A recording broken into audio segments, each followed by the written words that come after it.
Hey guys, what's going on? Matthew or MP Brick Studios here, back with another LEGO Ninjago video here on the channel, and today we're going to be taking a look at set number 70725, the Nindroid Mechdragon.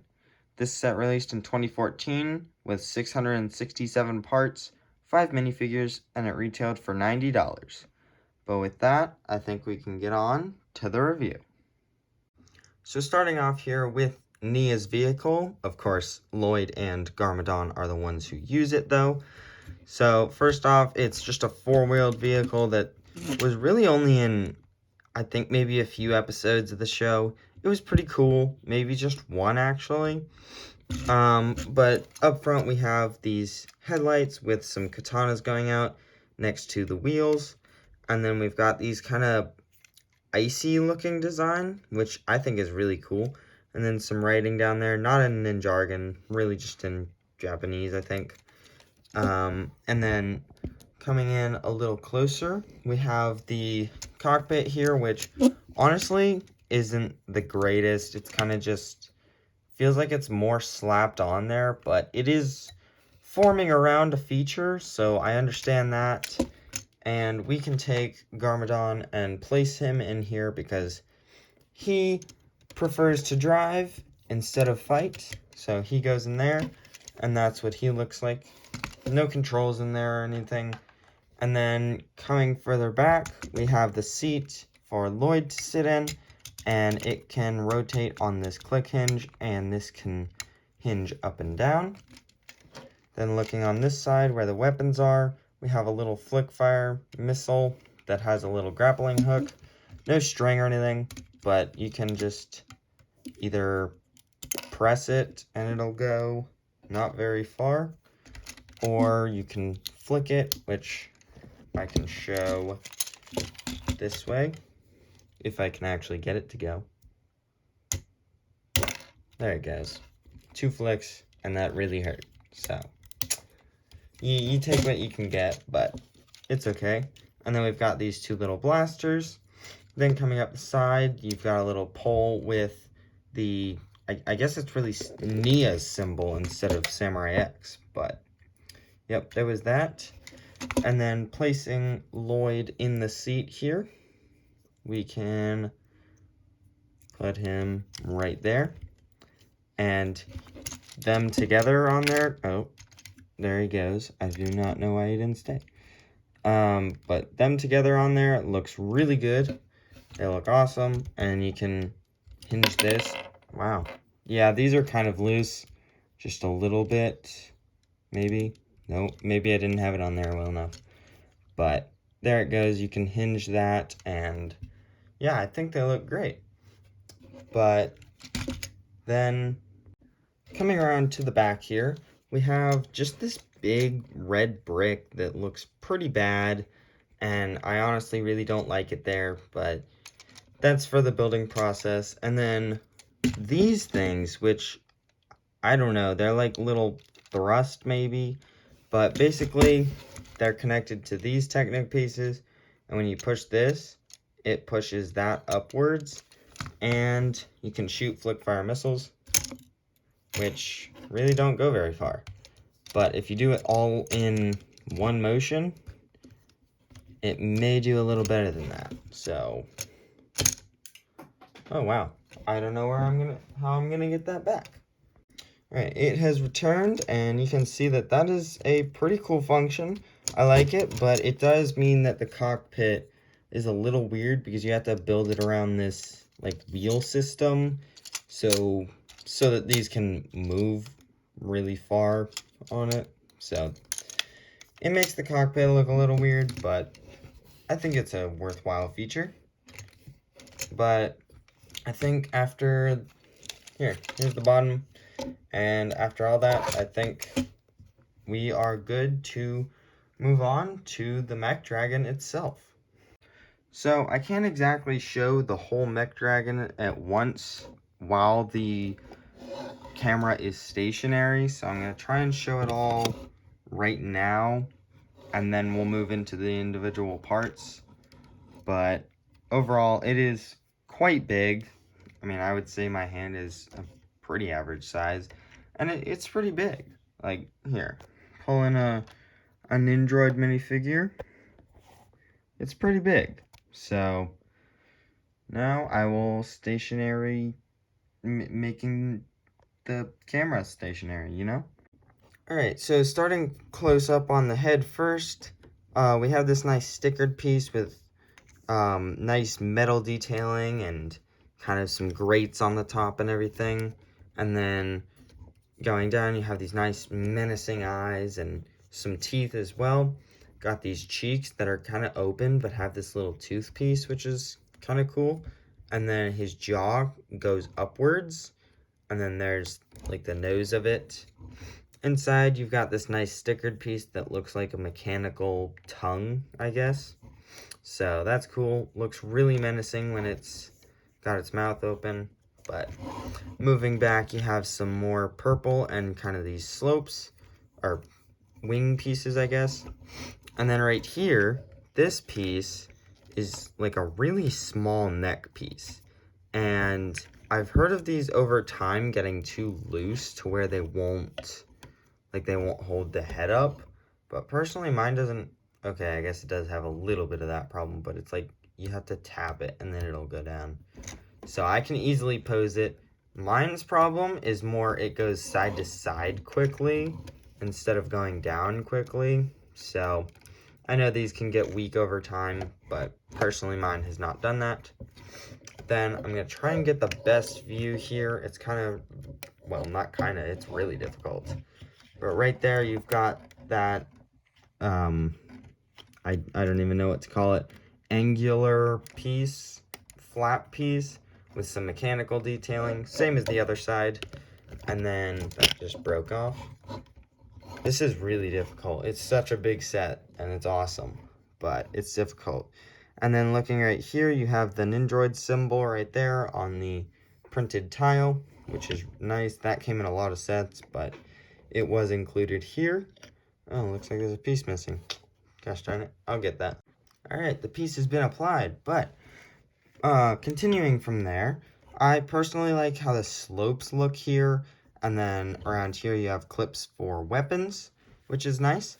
And then going back, you have kind of the trans red detailing, which is very cool, kind of standard for Nindroids.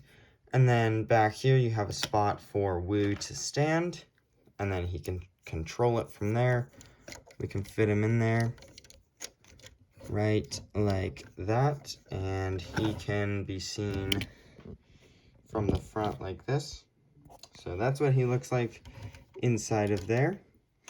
And then removing this right here, this is a jail cell for Lloyd. So you have this stickered piece that says lock on it right there. Kind of hard to see. There you go. But overall, I like the sticker. And then you've got these big panels and then clear bits on the side. And then you've got the front jail cell that can hinge open. And inside, I have left the handcuffs that you can place on your Lloyd minifigure that you get in this set.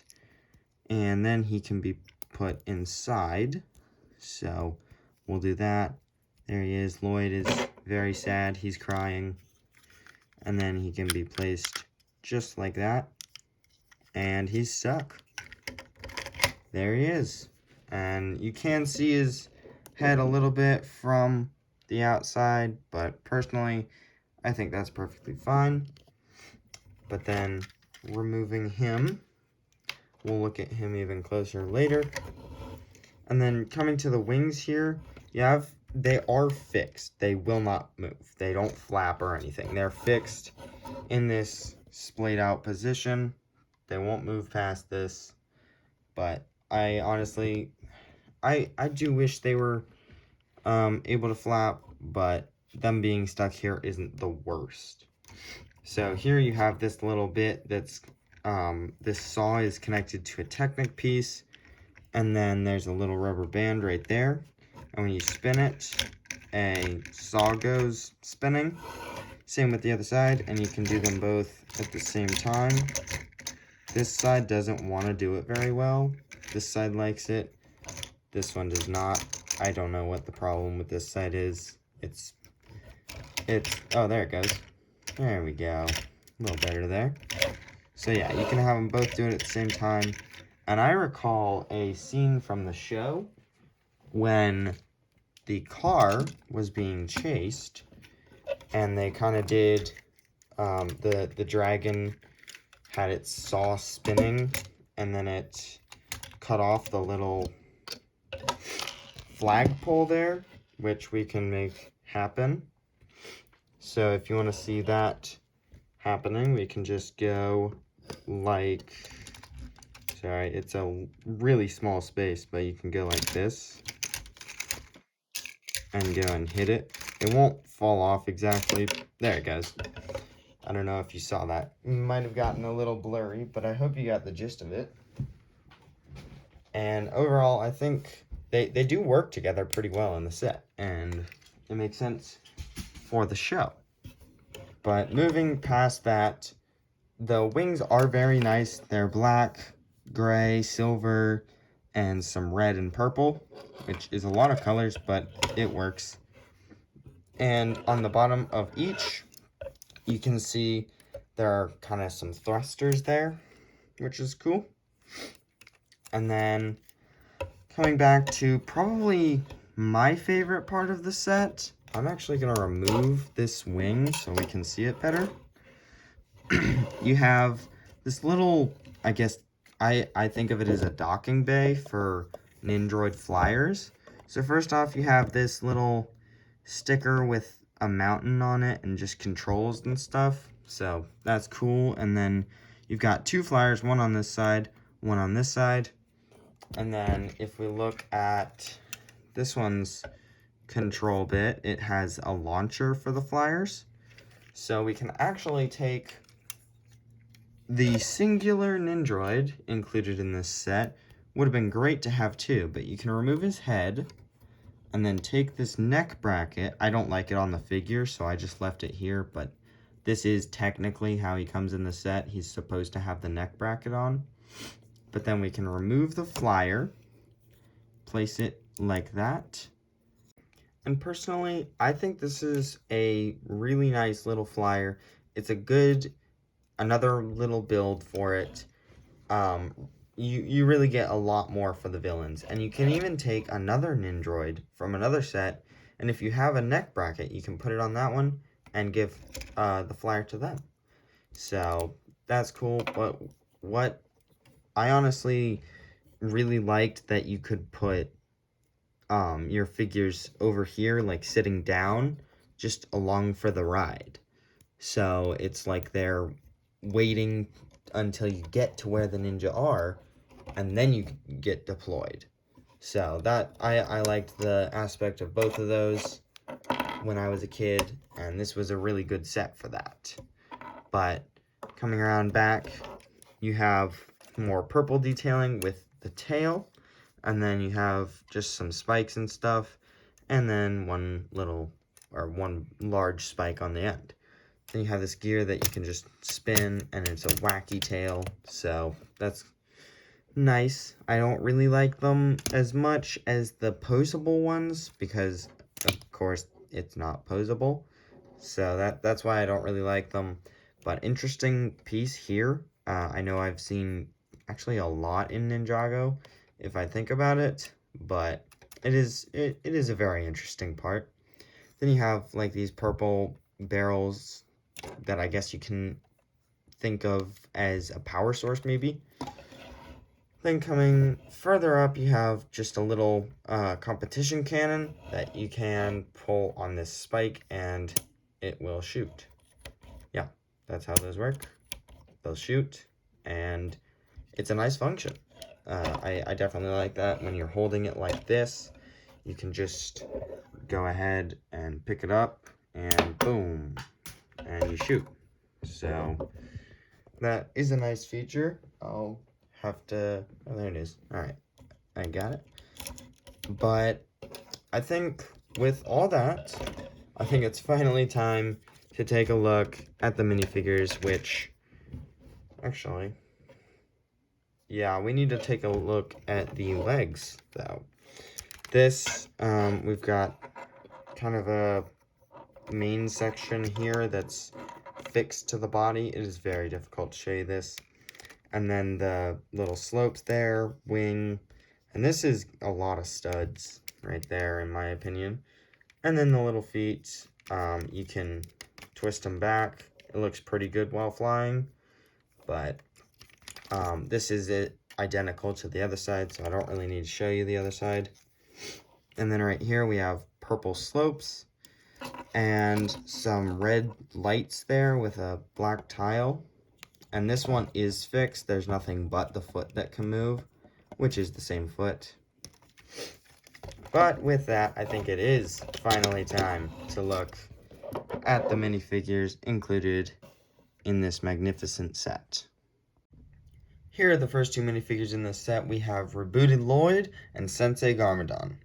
And first off, I want to say I think it's great that you get both of these guys in the same set.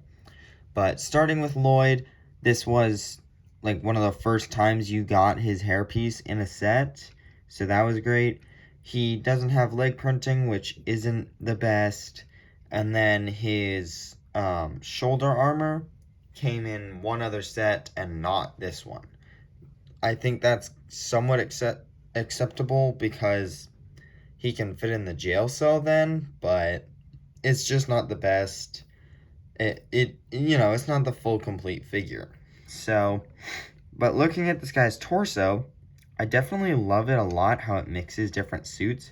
He's got the golden detailing over here, the golden blast from his golden suit, and then this gold undershirt is actually his golden suit because these are supposed to be worn over his golden suit as a disguise. And then right here you have the two clamps from the kimonos, and then you have the little diamonds there from his ZX, and then right in the middle tying it all together with his golden dragon symbol. Moving to his back print though, we have that golden dragon symbol again.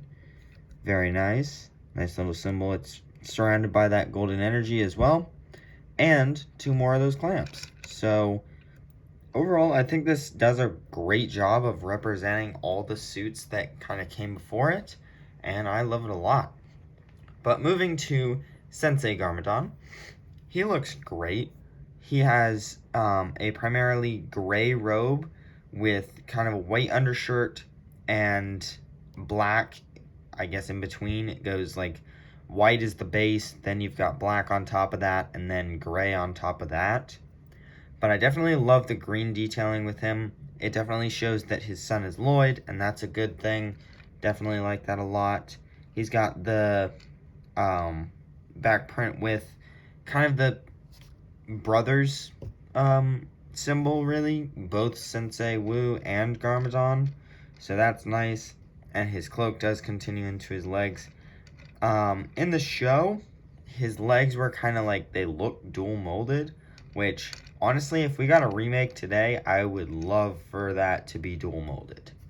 So that's fine for the time that it wasn't, but that's something that I would like to see in the future.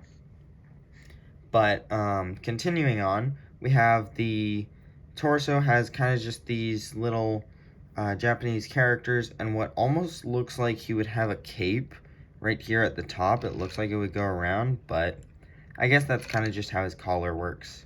So, great face for him. Same one that is eventually used on the Season 4 figure later on. But honestly, I think that is an amazing face, and it shouldn't, there's nothing wrong with it. So, with that, let's get on to the next two minifigures. Here are the next two minifigures. We have General Cryptor, and we have Evil Wu. So first we're going to look at Evil Wu so I can remove his hat. So looking at his face print first, he has a black beard, which is great. When he turned to evil, he swapped his beard color to kind of fit their color scheme. And then his eyebrow fits that as well. Two red eyes, some mechanical details. Doesn't go all the way around, but it is on the back side as well. His back print has some purple and some more mechanical details, and I like how it's pretty much when you look at the whole torso print, it is just Wu's design with purple and silver added, and then kind of some mechanical details. So I definitely like that. Putting him back together, you can see his head here. It does have the white mustache. I don't know why that is, but it is covered up, so that's perfectly fine, in my opinion. Doesn't really change anything, me knowing that it's white below that. I mean, I guess you can see some white is peeking through, but yeah, this is a great minifigure. And then moving to General Cryptor, he is one of the coolest Nindroids ever. He's got the awesome Nindroid mask, which was amazing to get. It was kind of just a standard for the wave, but it was still amazing. His face print has that mechanical eye on it and the evil red eye, and then he's got this angry expression. Then he's got this special armor piece that is, it's exclusive to him, and it's, I don't really know what to say about it. It's different shoulder pads on each side, and he's got the ZX on the back so that he can have 2 katanas. And then he's got some detailing. I guess he can shoot out of his chest there, maybe. But removing that, we can look on his chest. He has this little opening in his shirt with mechanical details, and you can also see a little red dot there. Maybe you can shoot from there as well. And then just some tubing, and then the kind of standard Nindroid legs down there. So definitely like this guy a lot. Love the Nindroid symbol itself. But I think I am done talking about them, and we can get on to the last minifigure. So here's the final minifigure in this set. I'm not going to go too much into depth because it's a lot like Cryptor. He's got the same legs, same mask. Oh, there goes his head. His head is different. He's got this angry expression there with this full side silver to match the mask, which looks great. He's got the open shirt like Cryptor. We can remove this. He does have a neck bracket so that he can have the flyer. And then it's more open on the back so that you can see some mechanical details, and the Nindroid symbol is half covered. But that's really all I have to say about this guy. So with that, let's get on to my final thoughts. So what are my overall thoughts on this set? Personally, I think this set was a great deal for $90 back in the day, and now you're only going to pay about double that price. Sensei Garmadon is $30, this dragon is $60, and that's already at your original price. So personally, I think buying a new one sealed today is not too bad of a deal. But that's all I have to say about this set. So thank you for watching this video. Let me know what you think down below in the comments, and I will see you in the next one. Bye.